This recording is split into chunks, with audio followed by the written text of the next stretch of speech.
Salve, salve nação! Saudações rubro-negras! Galera, eu separei aqui para vocês este corte do programa Linha de Passe pós-jogo. Flamengo 2, Fluminense 0. Você quer saber o que os comentaristas falaram da vitória do Mengão? Então cola no vídeo até o final. Deixa o like para ajudar o nosso canal, se inscreva e ative o sininho se você é flamenguista. Seja bem-vindo, meus irmãos! Então é o seguinte, galera, eu separei aqui para você este corte especial. Assista até o final, as imagens são da ESPN Brasil, link na descrição como créditos, ESPN Grupo Disney.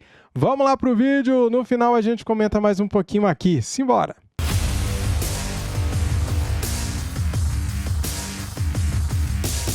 Outro assunto aqui com você, já os treinadores falarão, mas antes as imagens o que você quer falar, do Fla-Flu do imagens? Se empolgou. 4 da tarde, 2-0 para o Flamengo, o Fluminense com um time misto, mexido, pensando na Recopa e, obviamente, é a prioridade do time do Diniz nesse momento. Quero te ouvir sobre esse jogo.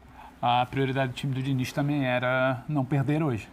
Tudo bem que tem Recopa, quinta-feira e tudo mais, basta ver o que ele tentou, o que ele buscou no intervalo, quando não era exatamente o momento mais confortável, só que eu acho que a análise hoje do jogo precisa passar muito pelo time do Tite. O time do Tite hoje, que em muitos momentos a gente viu, mas é 4-0 contra um time assim, mas ganhou de um time assado. Hoje ele pegou um adversário tradicional, rival, um Fla-Flu, dentro do Maracanã, que lhe ofereceu dificuldade, não foi um jogo já o Fluminense misto, então passou tranquilo, administrou, e ele teve uma cara de time, que se não foi exatamente aquele Flamengo que todo mundo fica querendo voltar na retina de 2019, é um Flamengo muito sólido, muito competitivo. O Flamengo em nenhum momento ele perdeu o controle do jogo, acho que isso é o mais importante.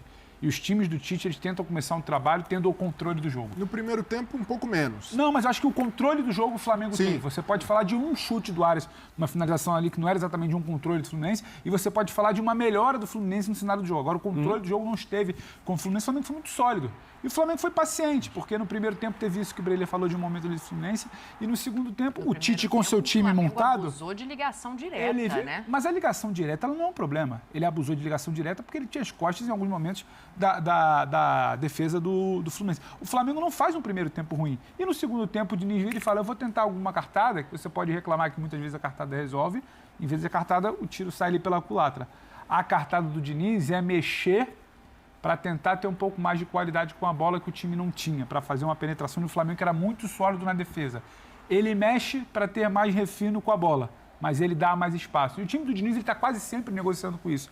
E você deu espaço para o Flamengo. Você mexeu a sua linha de defesa, o menino que vai dar o bote, o Antônio Carlos, vacila, sabe? A linha de defesa do Flamengo ela se posiciona mal e você tem o Pedro, ele tem qualidade do Flamengo para aproveitar. A partir disso, o Flamengo é mais sólido ainda dentro de campo. Então, é uma vitória que começa a mostrar para quem queria talvez um teste do time do Tite, começa a ter a equipe do Tite com mais cara de time. Não é que seja brilhante, não foi a melhor atuação, não é o auge ou o teto que o Flamengo pode apresentar. Agora é um Flamengo sólido, é um Flamengo muito competitivo, é um Flamengo de La Cruz. Gostei muito de La Cruz hoje. Gostei muito do Pedro também, quando ele foi chamado ali, porque o posicionamento, que ele enxerga bem que ele vai fazer a movimentação, que o Ayrton Lucas chega batendo. Os laterais muito bem, com e sem bola. E acho que isso faz a diferença no time do Tite, quando você vai ter um adversário que vai te atacar. Varela e Ayrton muito bem. Então o Flamengo hoje tem muito que comemorar por essa cara de time, Dani. Porque você vai ver muito o discurso, mas não é brilhante, não tem aquele time envolvente, gastou não sei quantos milhões contra o dele. Não. O time do Flamengo precisa ser competitivo. O Flamengo, ano passado, em muitos momentos, ele oscilava, ele não era competitivo, ele não conseguia se impor em jogos quando ele tinha muito mais qualidade. O Flamengo hoje ele conseguiu. Os Fla-Flus costumam ser truncados e esse começou também dessa maneira, né, Breler? Eu acho que esse era o ponto, assim. O Flamengo tinha o controle do jogo, mas não conseguia chegar ao ataque com a bola. Essas ligações que eu citei do Rossi muitas vezes iam parar no pé do Fluminense, que recomeçava a jogada. Você enxergou esse cenário que o Pedro traz pra gente? Fluminense com mais posse, tentando ditar o seu ritmo. No segundo tempo, o cenário muda. É claro que tem a postura do Flamengo, a qualidade técnica que aflorou, principalmente no segundo gol, o que o Flamengo faz naquela jogada trabalhada, 2 passes de letra, Arrascaeta, Pedro. Isso daí vai muito das individualidades que o Tite tem à disposição. É um dos grandes gols do ano até agora. Só letra, né? E não... Com a assinatura do Fábio também. Sim, não pode esquecer. O primeiro gol também nasce de uma jogada bem trabalhada. Então o Flamengo tem os méritos coletivos e individuais. Agora, o Fluminense teve uma situação específica que o Diniz revela no fim do jogo, que 2 dos 3 jogadores que saíram no intervalo pediram para sair, o Marlon e o Guga. Se não tivesse a Recopa, possivelmente, ou o Diniz faria outra coisa, ou esses jogadores tentariam esticar um pouco mais. Das peças iniciais também seriam outras. Claro. Também, até pelos jogadores Ele mantém 4, ele tira 4 jogadores, né? até pelos jogadores que ele poupou. O Ganso, um deles, entra o Renato Augusto. Marcelo e Felipe, de saída de bola, que ele não teve hoje. Felipe, Ganso... O Flamengo vai bem quando sobe. E tem mais um, deixa eu pegar a escalação aqui para lembrar quem mais não tá. Foi um time... O Cano não começa... Não, o Cano começa jogando. O Keno não começa jogando. Então foi um time modificado, Douglas Costa ainda tentando achar o melhor ritmo. O Marcelo, no último jogo, sentiu. Ganso por Renato Augusto, tudo bem, o Ganso é titular. Mas tem diferença ainda. Eu concordo. O Renato ainda está... Até no momento físico do Renato, tá? Eu concordo. E o Renato tem se adaptado ainda à ideia do Mas Diniz. ele não poupou o time, ele deixou os principais, por exemplo, o Arias é titular absoluto, indiscutível, imutável, para mim, o melhor jogador do time. O Cano é outro que também não se mexe. O André e o Martinelli jogaram. Ele tem um problema na zaga esse ano, por enquanto. Não sei se isso vai ser solucionado ou não. Ele tem um problema de saída de bola ali. A zaga está mais enfraquecida depois da saída do Nino. Ele jogou para mim com o que ele podia. Fisicamente falando, porque você não dá, o Ganso é um que não dá para jogar esses jogos na sequência. Ele não colocou a final da Recopa acima do Clássico. Não. Ele não colocou. Acho que isso tem que ficar bem claro. Ele foi para jogar com o que tinha, fisiologia, mas o foco do Fluminense, naturalmente, é a Recopa. Não tem como não ser e não ser a prioridade nesse momento da temporada.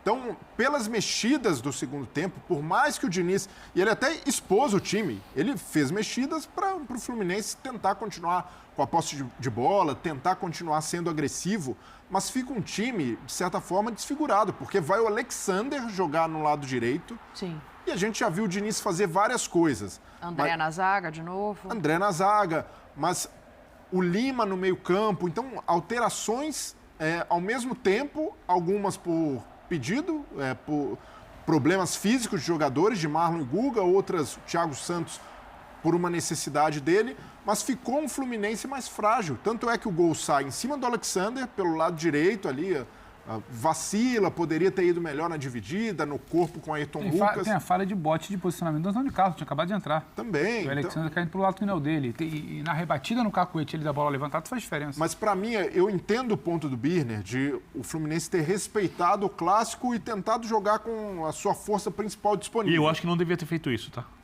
Mas o foco... Respeito a decisão. Eu não teria feito. Mas é indissociável que o comportamento do time tá atrelado à quinta-feira, está atrelado à Recopa. Então, eu vejo a diferença de... até o Fluminense, quando toma o segundo gol, já não tem poder de reação. De certa forma, já entrega os pontos. Beleza, se o estadual tem algum valor, o Fluminense tinha que resolver a sua vida no estadual contra o Flamengo, contra o Vasco, Nova Iguaçu, Botafogo, não sei quem vai, nas semifinais e na final. Mas é ali. Não, e a vida do Fluminense já estava resolvida. O Fluminense pode ganhar a Recopa? Claro que pode ganhar a Recopa. Pode. Mas a chance diminuiu um pouco. O Diniz é um cara de poupar o time inteiro, Vitor? Não.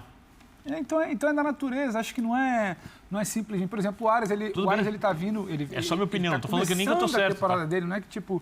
Eu acho que eu consigo entender a escalação do Diniz. Eu consigo entender a escalação, mas aí eu acho que tem uma outra coisa também, até para ouvir o André também, que é o seguinte, quando você poupa um time completo pensando numa Recopa e perde um clássico, tem um peso.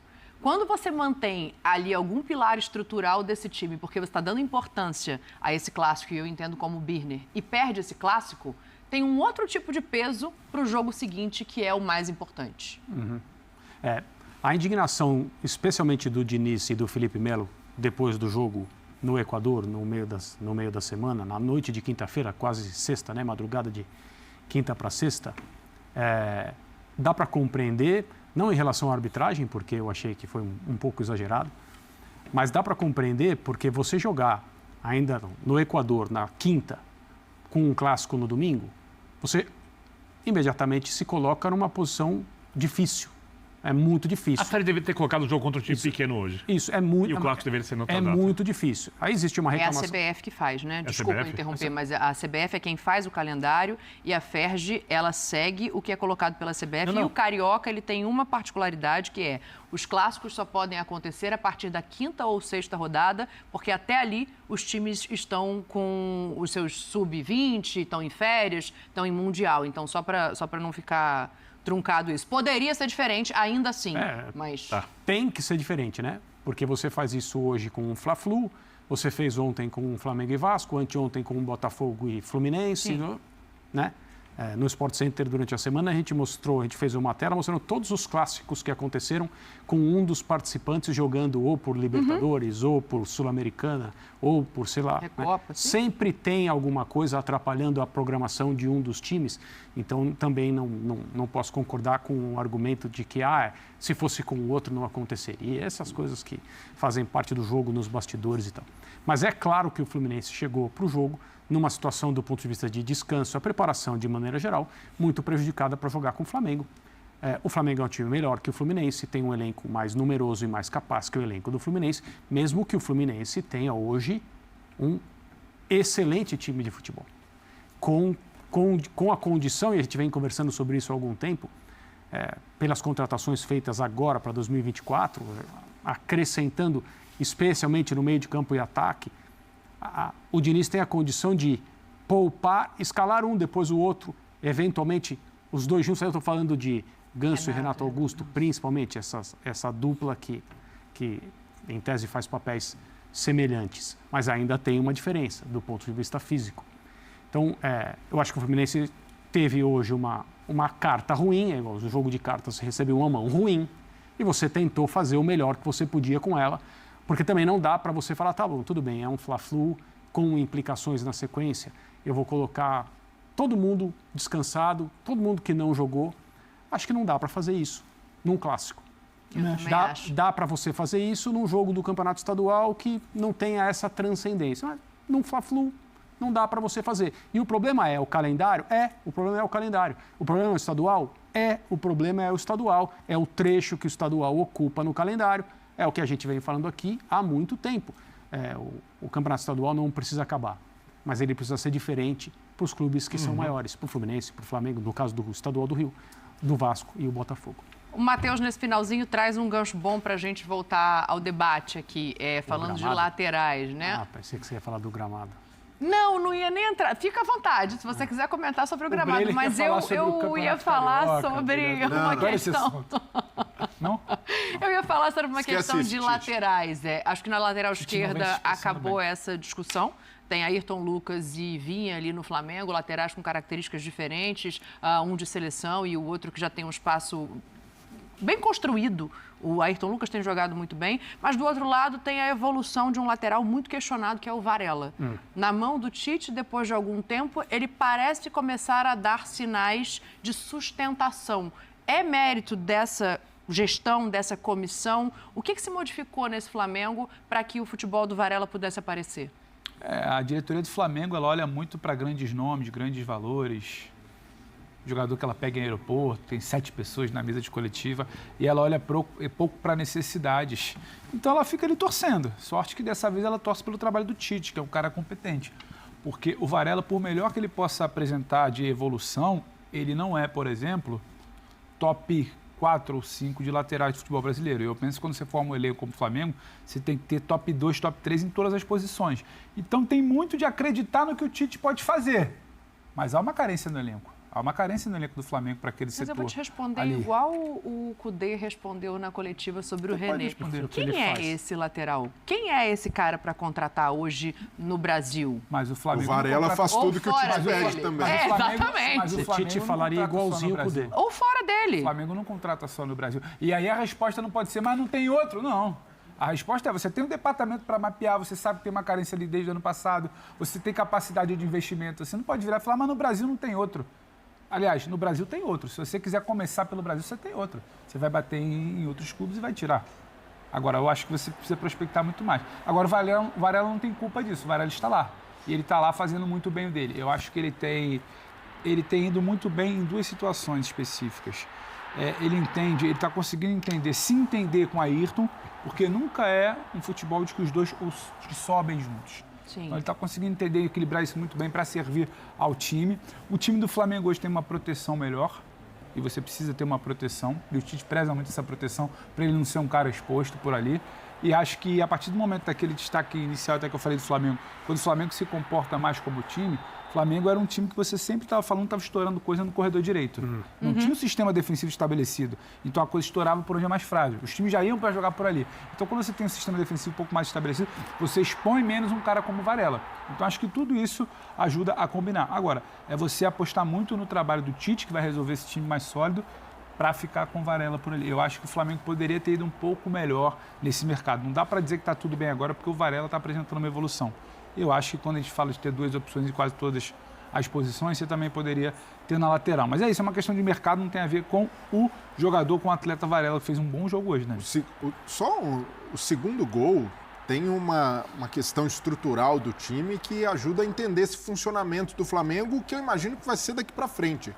Com a saída do Gerson, o De La Cruz vindo de trás é muito diferente. Desculpa, Breler, só para a gente esclarecer, né? O Gerson, para quem não sabe, vai ter que passar por uma cirurgia por conta de um problema renal e pelo menos até o final do Carioca não joga. Por isso que o Breler fala em saída, né? Então agora não dá para contar com o Gerson. A opção natural é o De La Cruz jogando por ali e a fluidez do time... Jogando muito bem, né? Não, se comparar o De La Cruz aberto pelo lado direito com o De La Cruz como segundo volante, vindo de trás, enxergando o jogo, podendo dialogar e acionar o Arrascaeta. Facilita o jogo. Exato. Facilita o jogo. E flui melhor com os dois pontas. É um Flamengo mais bem resolvido com o jogaria De La por Cruz dentro ou aberto? Eu abro o Gerson hoje. Quando ele jogou aberto, ele foi melhor. Eu abro o Gerson porque eu já vi o Gerson melhor 24. Assim e eu vejo o De La Cruz melhor por dentro. E outra coisa, é um De La Cruz por dentro... muito facilita muito com a bola. Mas é um time também muito compacto hoje, que era uma coisa que se debateu. Isso. E quando pegar um time do Tite. Muito compacto hoje. Então, quando a gente fala de cara de time, é isso. O Varela se beneficia. Os laterais crescem. O De La Cruz que é exatamente o volante, marcador. Ali de zaga está mais protegido. Então, é um time com cara de Tite. Muito provavelmente. Com cara de time também. As críticas, os comentários que o Tite mais ouviu desde que ele aceitou voltar a trabalhar no ano passado, pensando em 2024, foi em relação ao momento sem bola do Flamengo, a permissividade, os defeitos defensivos, a quantidade de gols, as finalizações que o Flamengo cedia. Gol anulado, trabalho do Tite hoje. Durante um ano inteiro. O Tite sempre foi um cara especialista na linha de 4, chamado de retranqueiro durante um razoável trecho da sua carreira, durante um período do período, creio, de maneira correta, só que as coisas foram mudando e evoluindo. Mas ele continua sendo um treinador que prefere equipes equilibradas àquelas que entram em campo para dar espetáculo. Ele quer o espetáculo. Só que na cabeça dele e dos técnicos que enxergam o futebol como ele, se o time for sólido, equilibrado e não levar gols, a capacidade ofensiva, e no Flamengo ele tem isso com a fartura tremenda, será decisiva. Ela não será apenas bonita, legal, simpática, a torcida vai gostar, vai ser decisivo. Então você entra num clássico como esse Fla-Flu, diante de um time que vai ter mais a bola, vai querer dar as cartas no jogo. Se você conseguir se defender, se você conseguir conter esse time, aquilo que a sua equipe pode fazer ofensivamente será decisivo. Será suficiente para ganhar o jogo. E foi o que aconteceu hoje, foi o que aconteceu na rodada anterior contra uma equipe muito mais frágil, na comparação direta técnica com o Flamengo, Boa Vista. Mas as atuações começam a ter um padrão. E aí, o tamanho dele como treinador faz com que a novela, odeio essa palavra, mas não teve jeito. Eu ia usar narrativa, saiu novela. Também odeio narrativa. Mas está tudo bem, está perdoado e está tudo bem. Gabriel Pedro. Nossa. Embrólio, quer usar embrólio? O Gabriel tem até uma promessa para o Zico. Vou fazer 35 gols. Se ele não entrar em campo, ele não vai fazer 35 gols, ele não vai fazer nenhum. Sim. Então é uma tensão.